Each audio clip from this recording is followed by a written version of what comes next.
Good afternoon, and welcome to today's webinar, hosted by the M&A Advisor.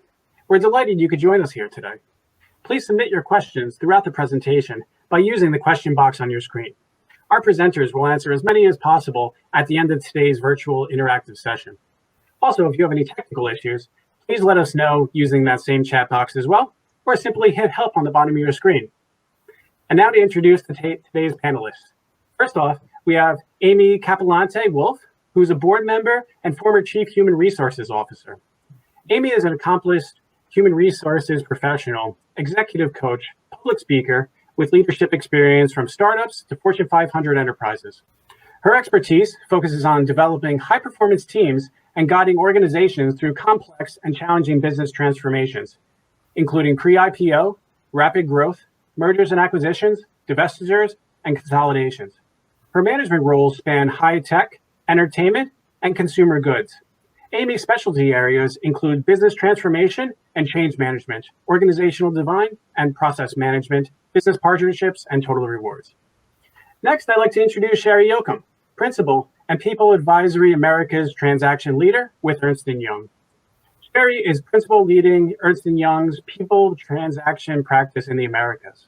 With more than 20 years of experience, Sherry has successfully advised global companies on complex mergers and acquisitions, large corporate change initiatives, and HR transformations. As a practitioner of HR, Sherry has spent a number of years working in HRs, COEs, and as client-facing HR leader in large technology firms. Sherry is often cited in industry publications on human resources strategy and post-merger integration issues, and she speaks regularly at industry conferences and virtual events. Sanjay, Kachilia, Vice President Strategic Business Development at Citrix, is a seasoned tech executive with over 20 years of experience across numerous functional areas, including corporate, business development, strategy, finance, and operations. His career spans both consumer and enterprise environments with large public and privately held companies as well. Sanjay has worked across several domains, including hardware, enterprise software, industrial software, B2B, B2C, and media telecom. Sanjay currently leads corporate development for Citrix Systems, and in this role, he oversees all M&A activity, strategic investments, OEM partnerships, and integrations. Please help me in welcoming our speakers through the chat window on your screen today. Great. So to kick it off with our first question, I know that M&A went to a grinding halt for the first 6 months of the year, and now we're really seeing a buying spree. Sanjay, can you please talk to the current competitive landscape in relation to mergers and acquisitions, divestitures, and really get into how that's evolved over the last 12 to 18 months? Yeah, Andrew, thank you, and thanks for having me here. So certainly 2020 has been unlike any year I think that we've seen within sort of the broader transaction markets, right? I think, as you correctly pointed out, we went from sort of a spring timeframe, almost a spring moratorium on all things transaction related, as folks were very concerned and concentrating on business continuity and ensuring kind of work from home provisions. I think you started to see things thaw out sort of in the mid to late summer months, I think, as a variety of buyers, private equity, strategics, and SPACs, by the way, that have now emerged, have sort of realized the new normal, right, of deal making in this regard, right? So doing diligence, conducting management sessions via Zoom, right? And I think there's a growing acceptance of that way of sort of transacting. And so I think what you've seen in terms of manifesting itself is you've seen that sort of blossom in terms of the IPO markets open, right? You've had some very successful tech IPOs, Unity and Snowflake, right, come to mind. You've definitely seen a sort of an increase in sort of carve-outs and divestitures, and M&A activity alike has picked up, right? October alone, you had over 15 $1 billion plus prints, whereas you think back to May of this year, you had nothing, right, of the like. So you're starting to see a pickup. I think it's, again, driven by the fact that there's a growing acceptance of this medium, right, as a norm for conducting and executing transactions. I think you're starting to see some macroeconomic factors pick up as well, right, in terms of just unemployment rates and GDP, which I think is contributing. And then, of course, obviously, pending kind of how the elections turn out, tax reform and the like could be a motivator, right, for a big push toward the end of the year coming into the Q1 of 21. Okay, great. And I'd like to open this up to the wider group, and maybe we could piggyback off that and speak to some of the challenges and due diligence within a remote environment. Well, hi, I'll jump in. And again, thank you for having me, Andrew. Pleasure to be here with this esteemed group of panelists. So I would say, I think what's going on with diligence is really a microcosm of what's going on with working in remote environments, period. The lack of sort of connectivity and human touch that you tend to see working in an office environment. I mean, let's all admit it, very often decisions are made in doorways as you walk around and have conversations. That sort of casual collision has really kind of is no longer available. And so we have to find, more express ways to really get underneath the performance of a company. And that's not only looking at your P&Ls and your financial metrics, but it's also understanding key talent, the dynamics of the leadership team and how they work effectively together. The culture that can be often felt when you walk into an office place has to now be looked at through much more data-driven analytics, such as pulse surveys, such as interviews with your key executives, such as looking at external factors, such as Glassdoor or LinkedIn posts. So you have to find lots of different ways now to, I would say, scrape data more from a mechanical way versus also just the human touch info you might normally get when you're doing due diligence, with people in a group gathering in a room together, understanding the personal dynamics. So let me go ahead and piggyback off of what Amy just talked about. I do think that today we're running into just a lack of trust during diligence, where before we built that trust through face-to-face interaction, we're losing that, right? So where I've really been trying to push on diligence is making sure teams are getting on camera, on video, and having that conversation versus just doing data requests back and forth.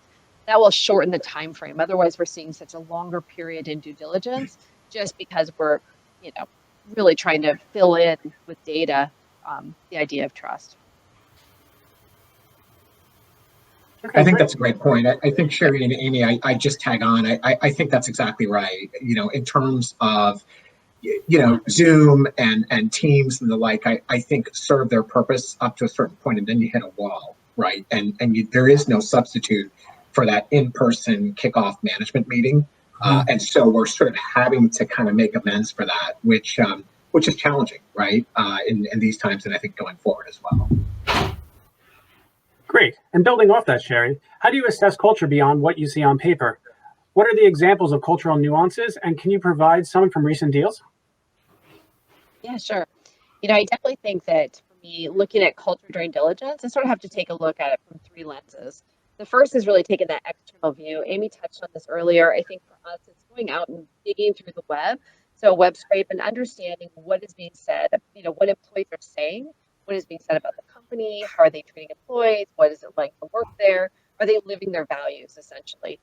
So that's probably our first element, is looking at grabbing external data to get that view. Then it really comes into two other elements, and that's first meeting with the management team. And as Sanjay said, look, we can't be in person now as much as we'd like to.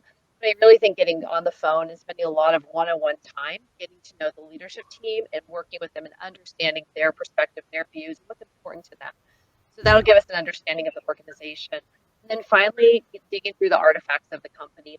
What that means is really looking at things like the engagement surveys, what they reward on, what their practices are, what their policies are. All of those three things will give us such a great insight into the culture of the company.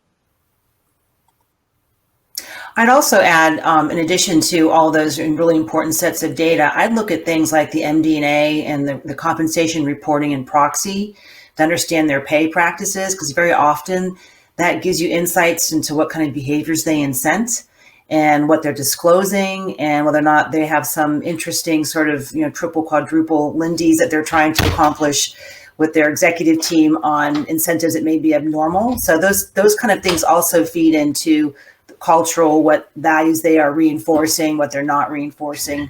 And I think that's worth a deep dive as well. Great. And I'd like to open it up to the wider group there to talk about some of the integration.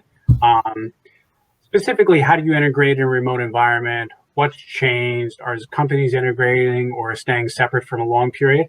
Maybe Sanjay, you can start by kicking off and discussing the right approaches. Yeah. Yeah, sure. Thanks, Andrew. Yeah, so look, I think this is the hardest one, right? I mean, I think we've spent some time talking about sort of the upfront diligence and kind of deal execution mechanics. As we all know, kind of success or failure is really pinned on the integration of the deal, right? And you talk about an area where at least in my experience, you need to live it. You need to be there in person, right, to live it. I think this is the challenging one. And so at least what we're seeing in our experience, and anecdotally, as I talk to other sort of corp dev brethren and bankers and the like, you're seeing companies being stood up sort of separately, right, through this period, right, in the sense that they're taking companies and sort of just kind of bringing them in, right, to the fold. And kind of keeping as much of their existing processes in place, right, until there's a point at which they can start to kind of realize some joining of forces and capabilities. So I think it's in some cases it's a short-term solution, and others it may be more of a long-term plan. But I think just in order to get the deal done and kind of move it to the next phase, I think the shortest distance between 2 points in that case is to kind of stand it up and keep it separate. Yeah, and definitely, where I think that could be a challenge down the road is if you're not upfront in what your intentions are. Yeah. Yeah, so I see that being something that early on, really spending that time saying, look, if we are going to stand it up and just kind of hold it separate for a period of time or keep it out there, but our intent is down the road to do this, Yeah. and just making that really clear and transparent with employees, that'll help build the trust, and not have them anticipate, oh, this is going to stay like this forever, so that when you Yeah. come to change things, you lose everybody along the way. So I think that's really important. I do see some companies trying to integrate, but I totally agree with you, Sanjay. I think it's a huge challenge right now. You can get it done, but it takes a lot of work because again, everyone's living in their own home, working Yeah. in their own siloed world. It's very hard. So I think for me, the focus on, if you're going to try to go ahead and integrate during this time, is high level of communication, high touch, reaching out and making sure people have the answers they need. Because it's very hard. You're not getting a large group unless you're doing it through like a conference call where you can try to get a bigger hit rate with the population. Otherwise, you're really having to do much more one-on-one conversation getting out there. Yeah. Great. And Amy, what should CHROs be thinking about during this time? It's a really interesting time to be a CHRO. And I think the hard part is that we've never had this happen before. So everything's precedence. And so if you think about trying to run your business day to day with thinking about, okay, now how do I think about pay practices? Because now people are working wherever they want to work. How do I think about, time spent on PTO? I mean, all the different things and different benefit schemes you might need now in this new world. Imagine layering on top of that an acquisition or a divestiture. So back to Sherry and Sanjay's point is you got to build trust with the employee population, and yet we're kind of making stuff up along as we go around policies, around how you run the business and how you integrate.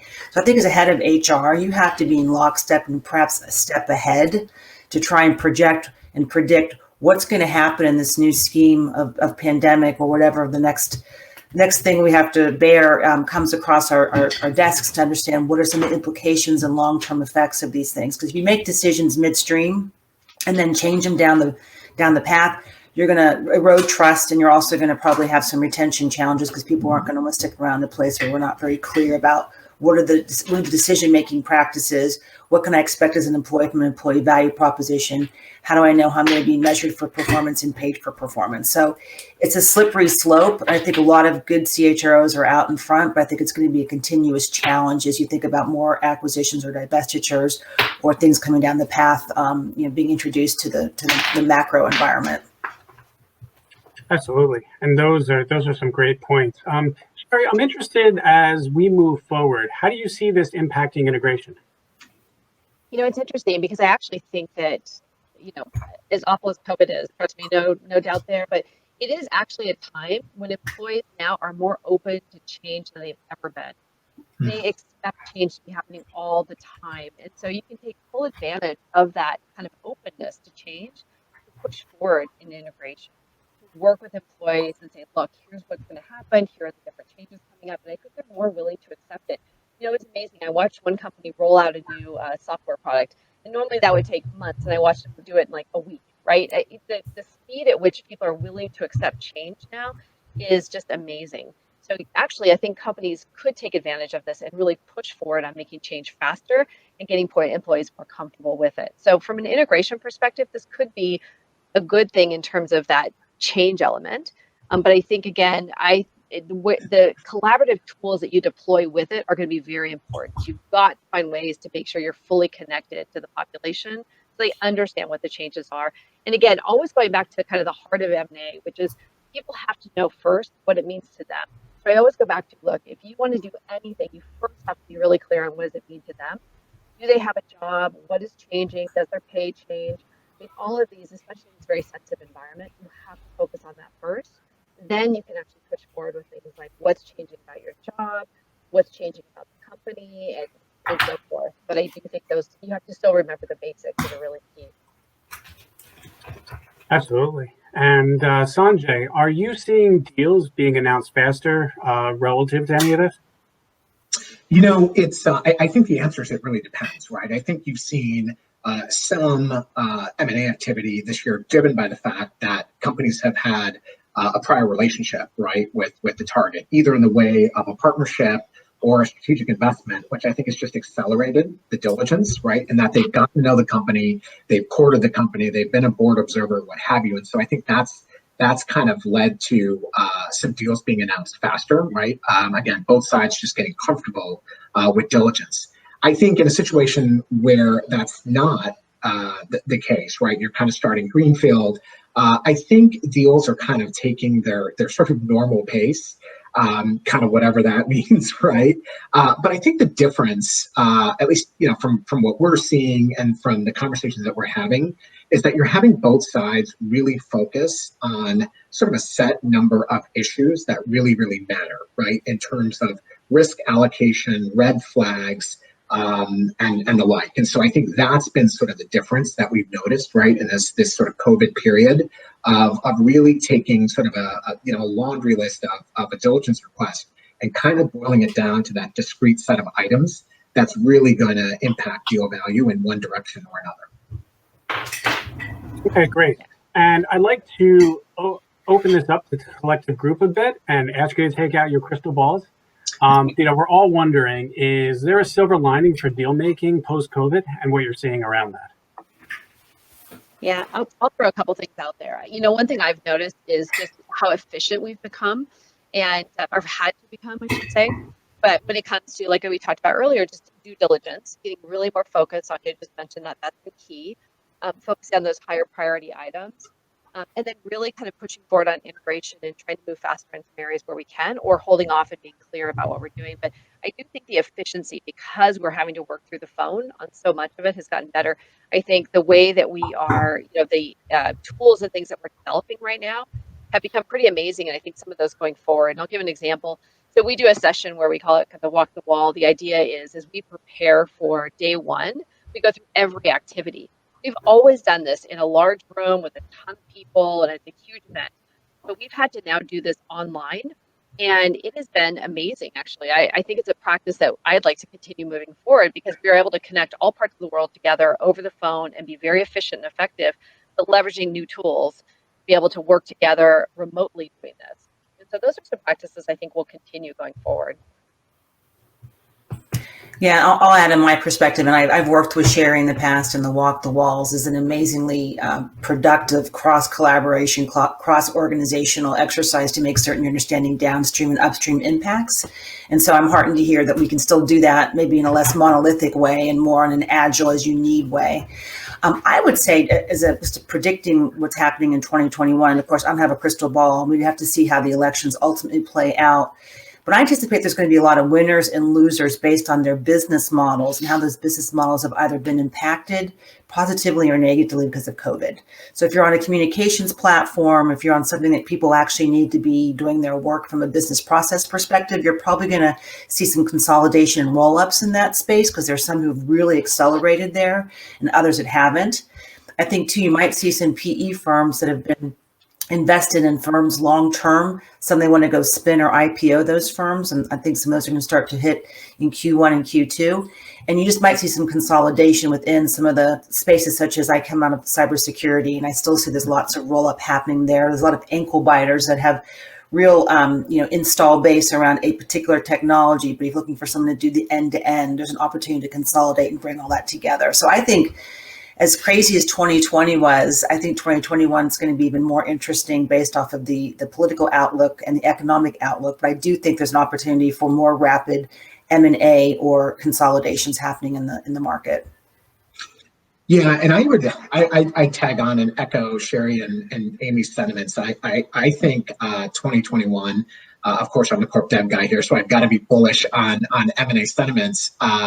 But I do think what you're seeing is a lot of cash on the sidelines in the way of private equities and strategics, and you're also seeing stock, I think, reemerge as a very viable consideration. You just had AMD announce its $35 billion deal of Xilinx with 100% stock. So you're seeing companies that have run up over the past couple of years using those gains, right, strategically in terms of charting future growth. So I think what you're going to see is sort of a continuation of deal activity on the part of SPACs, on the part of private equity firms. I think the IPO markets are going to continue to remain open for tier one assets.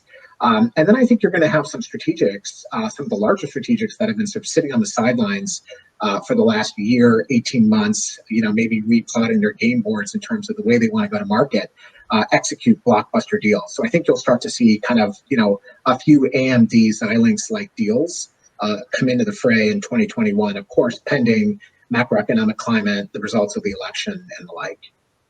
Yeah, and to kind of carry on with that, I do think that as you look at these companies coming together, they're reassessing their portfolio, as you mentioned, and you'll see not only just the buying side, but a lot of that carving out and divesting of business so they can free up additional cash and resources to be able to put other areas. So I think the two together is just going to make a really interesting 2021.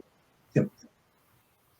Well, and Sanjay, you mentioned SPACs. I think that's really an interesting area because we're seeing so much activity there in the market. And really, this is taking private companies public very quickly, right? Immediately. And so from the HR perspective, the thing I'm running into often with companies and spending time in is how do you get ready to be a public company so quickly, right? Everything from getting all of the compensation elements ready, the compliance issues. I mean, there's just so much work going into this in such a short time frame. It's just flipping a business from being private to public almost immediately. We're definitely seeing a huge amount of activity there, and I would expect that to continue possibly going forward. Yeah, I would totally agree with you, Sherry. I mean, I think it's a very interesting buyer, right, that's emerged in 2020, right? It's almost the year of the SPAC, where you have these sort of blank check companies that are going out, to Sherry's point, taking companies public, using sort of funds that they raise in the public markets to then go do further acquisitions. And I think what's interesting is that in the conversations that I'm having externally with bankers, private equity firms, and the like, it's interesting to note that whereas we used to have these conversations in a competitive process where you talk about interlopers being potentially another strategic or a private equity firm, in the recent conversations that I've been having, SPACs have been more emphasized, right, as potential interlopers and serious bidders that you would have to consider for, again, prized assets. And if I can just add one thing from an employee perspective, having worked in large market, mid-market public companies, I did take a company public in 2009, and it was a 4-year slog going to an IPO. But the interesting thing for me was the mindset of an employee who works in a private company versus a public company. Because very often those who are in pre-IPO like the innovation, the sort of sloppiness you're going towards to try and go public. And then once they get through that big milestone, they don't want to stick around and want to go to their next private gig, so to speak, or their next pre-IPO gig. So the whole persona of what you might have as an employee pre-IPO versus post is different. The mindset, perhaps the profile of the employee. So it's interesting. It's going to be interesting to see these companies that go public through a SPAC and what that means in terms of tumult or turmoil with the employee population about who stays and who goes. And it's funny you said 4 years. I'm watching these companies go within months. Can you imagine that? Yeah. Exactly. A huge change.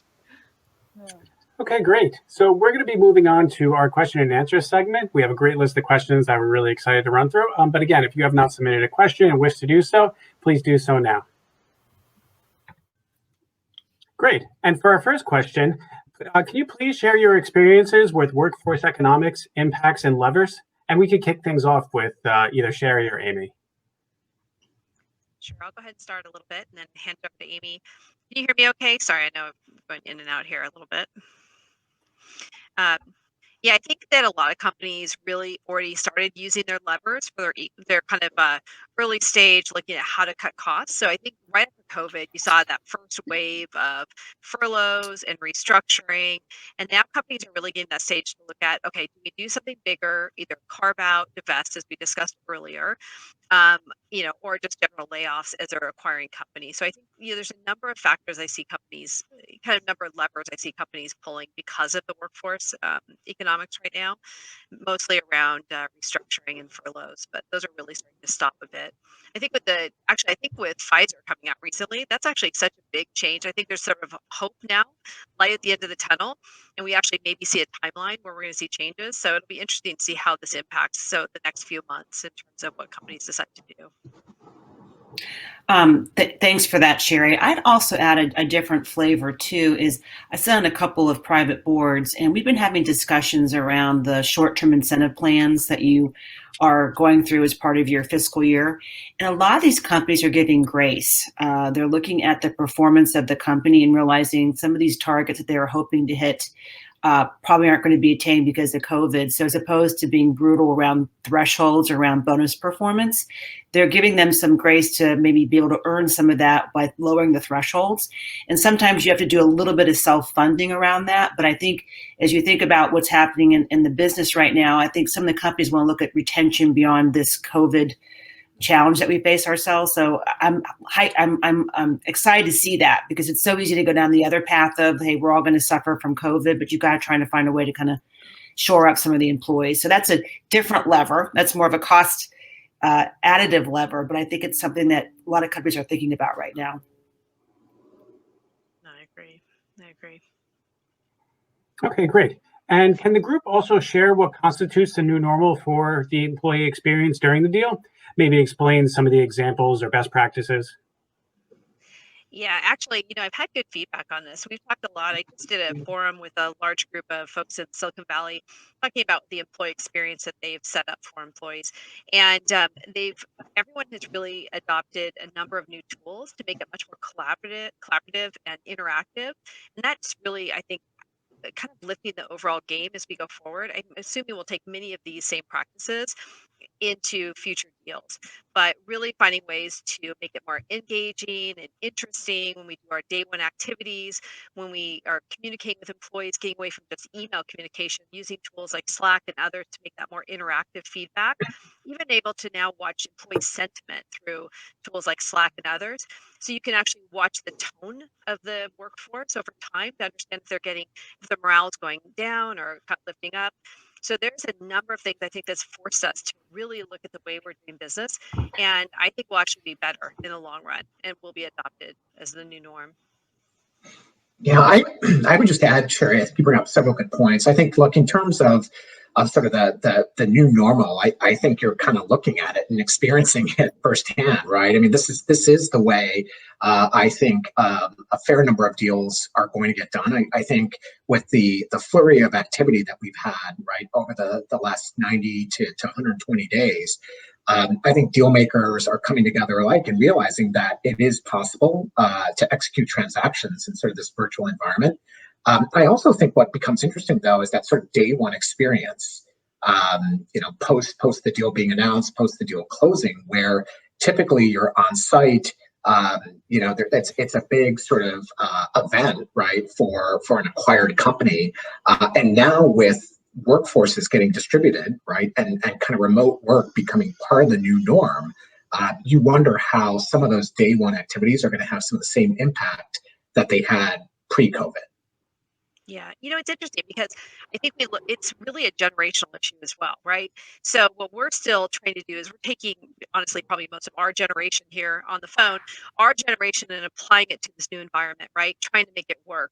But if you look at generations probably 2 layers down, right? They're actually completely comfortable in this digital world.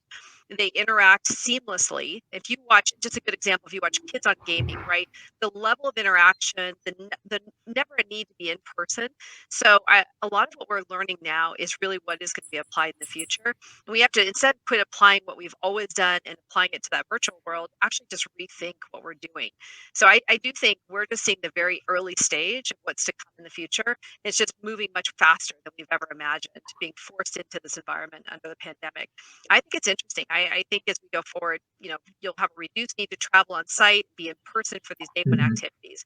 But I agree for now, I work with a lot of CEOs and leaders that are struggling through this because they cannot stand the idea of not being in front of employees in person. And so it's definitely one we're working through. And I have two real quick points to add on that front. So one, I have worked in my career with CEOs and leadership teams who feel like if you're at home and not in the office, you're probably watching Netflix or taking care of your kids. And so that whole thing's been thrown out because no one's working in the office right now. So I think this whole mindset about how you get work done is really shifting.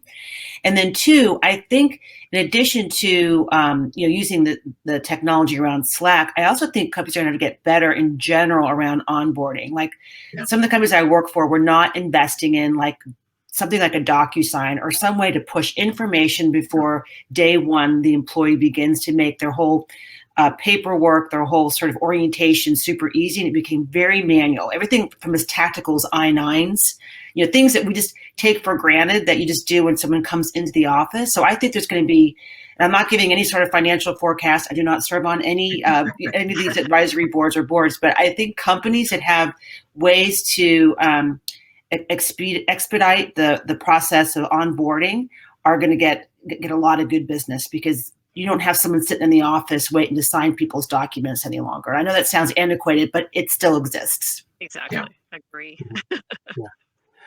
And during that question, we had two follow-ups. I think we touched on them a little bit during, but I just wanted to acknowledge them both in case there's any other points that we want to add on here. So the first one was, what are some of the takeaways from COVID-19 to consider in future corporate transactions? And the other follow-up was, what are some of the new ways of operating to adapt to the environment and virtual worlds? So I know we just touched on that, but any other points that maybe we want to make there? Yeah, I'll add just something that we're doing. We really are trying to make sure that we look at this from many different perspectives when you're communicating. So try not to just use one means. And I think this is important. So in this virtual world, thinking about it, that employees are getting data many different ways. And we probably all feel this, right? Some of us are text people, some are email, some are video. So what we have to do is assume that there is no one way. And so in this world, we have to find multiple ways of saying the same message over and over again. I can't emphasize the high level of need of communication and bringing teams together to have that. Unfortunately, I feel like the one thing we're lacking these days is just that pick up the phone call and talk, sort of to replace the water cooler conversation. We just don't have that enough. So I think the more we can do that, it's important. But I do think that multiple messages, multiple times is just, it needs to occur over and over. And this actually starts as early as the deal process. So as we're sitting in the room or on the phone call with the legal teams and the corp dev team and all the functional teams, we need to have much more interaction conversations because I feel like one thing that's slowing down deals right now is when we get to this back and forth on data, right? We don't get back to the conversation like, why are we really asking for this? What are we really trying to get to? And we get into this dreadful cycle of attorneys going back and forth. So if anything we can do, It's never a good thing. That's never a good thing. Agreed. Agreed. But that is it. Like I feel like we have to get back to that conversation and get people talking face to face, and it really does make a difference, even if it's over video like this. I think that's right. I think that's right, Sherry. I would add to that. I think, based on the questions, the follow-up questions, I think what you're seeing and what I hope to see at least is efficiency, right? That comes out of sort of this COVID process, kind of across the board, right? In the way we do deals, in the issues that we focus on, in the diligence, right, that we undertake. And Sherry, even to your point, right, as we start to exchange comments on definitive documents and the like. So I hope there is a stream of efficiency that comes out of it. And Amy, to the point that you brought up just now, I mean, think about it. Would you have, ever thought that sort of, in March or even a year ago at this time, we'd be able to kind of onboard employees virtually, right? Or executives for that matter, right? And we all know people are changing jobs in the era of COVID. They're changing jobs. They're getting what they need to get, right, to be successful in their new environments. And they're doing it for the most part without even being on site or around their hiring manager or around their colleagues. So it's happening. I think it's stress testing, Amy, to the point that you brought up, these antiquated ways that we thought about and we thought would be sort of the normal going forward. And I think they're pushing us in new, hopefully more efficient directions. Yeah, and let me add, there are some tactical things that we're running into. The fact that employees are not working in their home location, and these cause tax issues. I mean, there's kind of this new world during COVID that we have to be careful of that is causing challenges. So I think as you kind of start working with the workforce, understanding what kind of new to the process would be understanding any of the benefits that were taken as part of the CARES Act. So as you're doing diligence, that's sort of a new thing we've had to look at because of COVID. And then, of course, understanding, just as you're working with each of the teams, where those employees are actually really sitting. So when you're putting employment contracts and other things in place, we're understanding where are they being taxed, where are they actually located. Those are potential liabilities. So there were these unique things that have come out of COVID along the way that impact deals. And I also wonder, just to that point, having worked with more works councils than I'd like to, there are ones in particular like Germany that are super hard around data privacy, as well as the UK, but around just even getting technology tools into the employees' hands for us to be able to be more productive, and just the amount of work you have to go with their technology committees. And so I think we're going to have to also look at sort of just governance in general and how they're going to have to lighten up a bit or find ways to be more accepting, because otherwise you'll never get a deal transacted if we go through the same process we've gone in the past and the length of time it takes to get these things approved. So I think everyone's going to have to really adjust and adapt pretty quickly to this. I agree. Okay, great.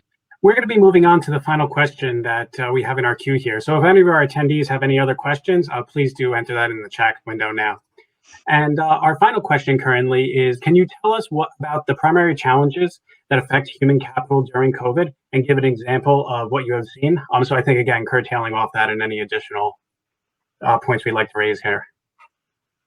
I'll kick off on that. And of course, want to hear from Sherry and Sanjay. But I think the biggest part is how do you continue to have people feel like they're connected? Because everyone's on Zoom 24 hours a day. So you'd imagine they feel like they are connected, but they're transactional. And it's very, it's very much about, driving for performance. And I think a lot of companies aren't going to go back to their offices. I mean, it's startling. I'm really amazed to be watching what's going to happen with all this real estate and all these offices that we have that are suddenly vacant, and what it means from a CapEx perspective from these, or OpEx perspective from these businesses.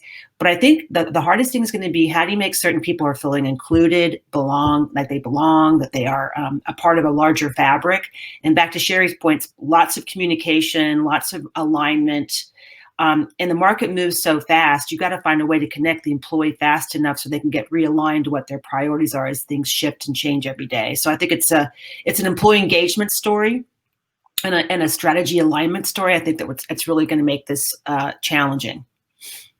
Yeah, and I think the one thing to add to that is trust as well. Trust has been still hard to build over, again, it's funny, I've noticed that when I take off video now and I'm doing just a phone call, I've become so used to video that I'm at a loss almost to understand, like, what are they really thinking? What's the real, what is the demeanor, the behaviors that you're seeing? So video is that first step in building trust, but trust is going to be so critical to making employees feel comfortable.